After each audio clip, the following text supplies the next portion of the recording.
सर्वांना जय विजय महाराष्ट्र. एस रविराज, रवींद्र तांगो शिंदे अध्यक्ष, Maharashtra all India कामगार सेना, महाराष्ट्र म्युनिसिपल कर्मचारी युनियन, स्टेम प्राधिकरण युनियन, अभियंता असोसिएशन युनियन, परिवर्तन कामगार सेना वतीने मी हे प्रेस रिलीज करत आहे की मी एक माजी कार्यकारी अभियंता राहिलेलो आहे. सेवेमध्ये 32-35 वर्ष सेवा करताना प्रशासनातील बदल मी अनुभवले आहेत. जे आयुक्त आले त्या आयुक्तांनी त्यांच्या निर्णयानुसार केलेले बदल मी पाहिलेले आहेत. शहरामध्ये होणारे बदल मी पाहिलेले आहेत. बदल हे व्हावेत, पण बदल असे नसावेत की नागरिकांच्या जीवावरती बेतावं. बदल असे नसावेत की नागरिकांच्या जीवावरती बेतावं. जी गावदेवी भाजी मंडई दुर्घटना झाली ही दुर्दैर होती आणि या घटनेमध्ये ठाणे महानगरपालिका प्रशासन जबाबदार आहे. म्हणून मी हे प्रेस रिलीज नोट का करतो आहे. माझा जन्म ठाण्यातील आहे. 1965मधला ग्रामपंचायत, नगरपरिषद, नगरपालिकामध्ये दिवंगत कामगारांचे तांगो शिंदे यांचं भरीव कार्य आहे. जवाहरबाग, जुनं ठाणं, महात्मा फुले मार्केट, जुनी स्मशानभूमी, आत्ताची साई आरा प्रशासनची स्मशानभूमी, मध्यवर्ती स्मशानभूमी असताना सदर स्मशानभूमी वाढविताना तिकडचं असलेलं फायर स्टेशन तोडणं, जुनी नगरपालिका कार्यालय, महानगरपालिका कार्यालयाची जागा तोडणं, सरकारी जागेवर अनधिकृतपणे स्टॉल्स देणं आणि त्या स्टॉलमधील होणारा भ्रष्टाचार गडगंज असणारे आयुक्त जसवाल, उपनगर अभियंता नियमबाह्य, घटनाबाह्य, जो चौकशीमध्ये अडकलेला माणूस, खोटे बिलं काढणारे प्रमोद निंबाळकर, ह्याला प्रभारी 4 देऊन उपनगर अभियंतापर्यंत पोचवलं आणि जवळजवळ 50 कोटी रुपये प्रमोद निंबाळकर आणि 50 कोटी रुपये जसवाल यांचा या कथित रस्ता रुंदीकरण, स्टॉल घोटाळा, भ्रष्टाचार, कथित FSI शहर विकास विभागातील FSI वाटप घोटाळा, सेवा भूखंड विकासक लोकांना संस्थेसाठी देणं, अशा अनेक घोटाळे या महानगरपालिकेत गेल्या 10-12 वर्षात झाले.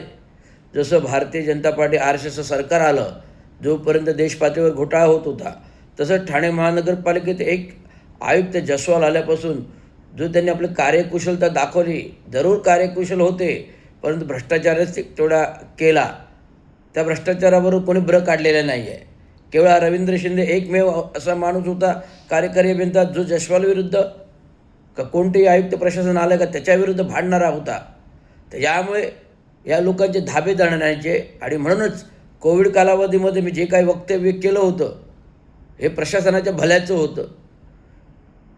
त्यावेळी पालकमंत्री यांनी जे काही विधान केलं, कोरोना कालावधी संपला आहे.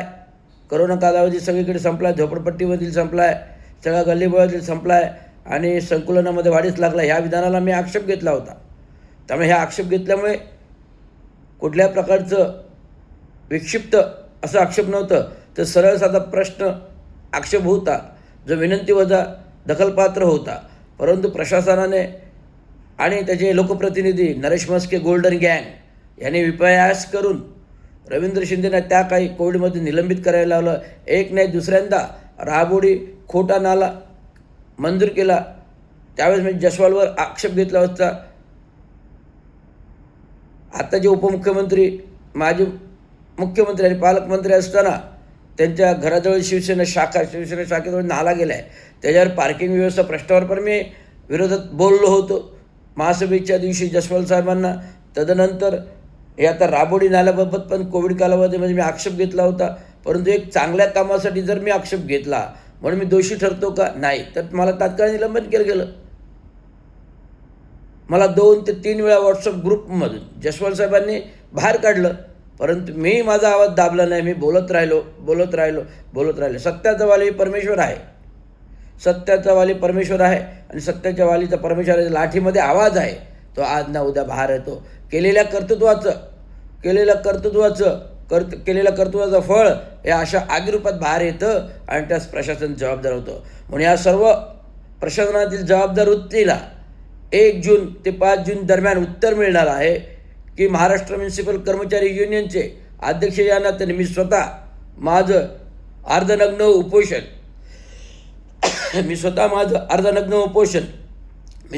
अर्धनग्न बेमुदत उपोषण महानगरपालिका प्रशासनाच्या भवर जारी केलेलं आहे. हे राज्याच्या माजी मुख्यमंत्री, आत्ताचे उपमुख्यमंत्री, पालकमंत्री, नगरविकास मंत्री आणि महापौर, उपमहापौर, संपूर्ण सभागृह नेते, गटनेते, 131 नगरसेवक यांनी दखल घ्यावी. जे मूळ फायर ब्रिगेड होतं हे तुम्हाला का हलवायची गरज होती? जवाहर बाग जवळचं हे मूळ फायर ब्रिगेड होतं, जवाहर जवळचं का हलवायची गरज होती? 6 बंब, 7 बंब, 10 बंब तिथे उभे असायचे, अहोरात्र मेहनत करायचे फायरमन. तर तुम्हाला ते का व्यवस्था बदलण्याची गरज पडली? व्यवस्था बदलली तर म्हणजे गेल्या 10 वर्षात नवीन फायर स्टेशन बांधले. ते कशासाठी बांधले? लोकांच्या व्यवस्थेसाठी बांधले. आणि ह्या लोकांच्या व्यवस्थेमध्ये फायर स्टेशन बांधूनही वेळेला फायर न पोचणे, बंब न पोचणे हे दुर्भिक्ष आहे. एवढे नवीन फायर स्टेशन 9 प्रभाग समितीने 9 फायर स्टेशन बांधलेत. नितीन कंपनीजवळ नवीन फायर स्टेशन आहे. महानगरपालिका कार्यालयामध्ये फायर स्टेशन ते का बंद केलं? जुने फायर ऑफिसचं जवाहरबागचं फायर स्टेशन का बंद केलं? हा माझा प्रश्न आहे. बाळकुंभवरून आपल्याला गाड्या मागवा लागल्या. ज्यावेळेस आग लागली भाजी मंडईमध्ये गावदेवी 2:30 वाजता पहाटे, त्यावेळेस एक बंब उपलब्ध झाला नाही. बाळकुंभवरून बंब मागवायला लागले. ही दुर्भास्त प्रशासन जबाबदार आहे. आयुक्त जबाबदार आहेत. माजी आयुक्त जसवाल जबाबदार आहेत. जे गाय स्टॉल अतिक्रमणाला माजी आयुक्त जसवाल जबाबदार आहेत. प्रमोद निंबाळकर जबाबदार आहेत. सहाय्यक महेशार जबाबदार आहे भाजी मंडईला गाळे वाटण्याच्या. आणि या आगीमध्ये आत्ताचे आयुक्त सौरव राव जबाबदार आहेत. या कोणाला मी सोडणार नाही. तर त्यांच्यावर क्रिमिनल ॲक्ट कायद्यानुसार गुन्हा तर दाखल होणार, सदोष मनुष्यवधाचा गुन्हा होणार, याची नोंद घ्यावी. आणि 1 जून ते 5 जून दरम्यान अर्धनग्न उपोषण आंदोलन महानगरपालिकेच्या भवनसमोर येणार. याला तुम्हाला जनतेला उत्तर देणं भाग आहे. एवढंच मला सांगायचं. धन्यवाद. जय भीम, महाराष्ट्र.